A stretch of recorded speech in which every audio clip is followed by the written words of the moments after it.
Her name was Sarah Bartman, daughter of South Africa. She went to Europe willingly, thinking she would find riches and fame. They fooled her. In Europe, she found humiliation, forced to be a spectacle because many of them had never seen a naked black woman's body. They nicknamed her Hottentot Venus. They were fascinated by her large, full breasts, big hips, buttocks, and big lips. They stared, touched, and laughed. She couldn't really be human because she didn't look like a white woman. Her skin was the deepest shade of the darkest chocolate. Her hair was a thick black cloud on her head. Doctors and medical students scribbled madly in their medical journals descriptions of her body. She was later sold to a circus where she danced naked for the entertainment of white people. In their mind, her large breasts, buttocks, and her elongated labia made her inferior and oversexed. This justified their inhumane treatment of the black man and the black woman.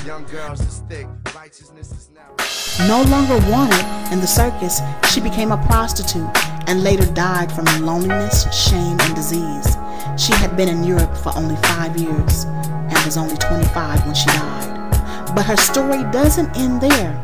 Even in death, she wasn't allowed dignity. Europeans were fascinated and obsessed with Sarah Bartman. When she died, they cut out her vagina, her brain, her skeleton, preserved them in jars, and placed them all on display along with a plaster of her actual body.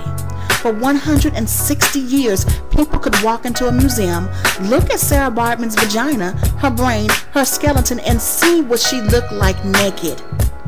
In 1974, they took down the display, but they still kept her remains. It wasn't until 2002 that her remains were returned to her homeland and given a long overdue proper burial. Some would say Hottentot Venus, aka Sarah Bartman, was one of the first video vixens. Before television, before radio, Sarah Bartman became the blueprint for degrading and humiliating the black woman on a worldwide level. Sarah, this one is for you. I will not forget you. I will not allow others to forget you. I will make sure our people remember you and know your name. Black America, I find you guilty of murder. You're slowly killing the black woman with your blatant disrespect for black womanhood. We have pimped our daughters and mothers for platinum record sales, new cars with big rims and mansions, while Eve's daughters drop it like it's hot for crumpled dollar bills and the chance to be nominated the year's best video vixen. We spit on Sarah Bartman's memory, and Harriet is turning over in her grave while Sojourner stands at the throne of the Almighty, praying, "Forgive them, Father, for they know not what they do." Do you? Do you understand what you have done, what you are doing? How many black women came before you and played the maid and prostitute so you wouldn't have to? How many of us have turned down roles because we valued how the world viewed black women? But not today's daughters. For a few dollars, they feed into America's jungle bunny fantasy, shaking their things half naked with a smile upon their faces, but their eyes say, "Save me from myself." And where is black America? We are on the sidelines cheering because baby girl is no longer a resident of the ghetto. She's riding in Bentleys or Benzes draped in furs and diamonds, and the record label just bought her a fat house.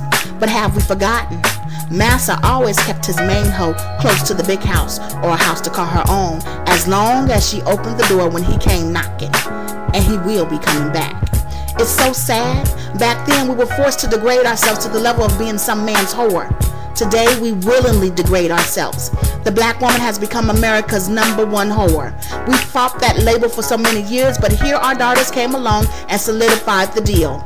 But many of us sold our daughters to them. We sold them for houses with jacuzzi-sized bathtubs and the chance to say, "That's my baby on TV." Have we no shame? No guilt? We can't blame the white man for this one. In concert stadiums all over the world, our black men proclaim to the world that his women are bitches and hoes.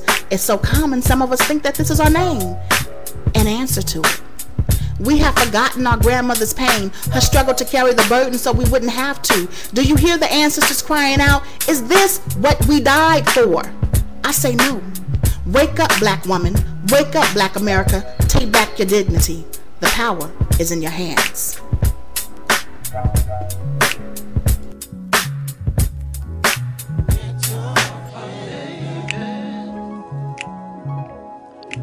Get your secure.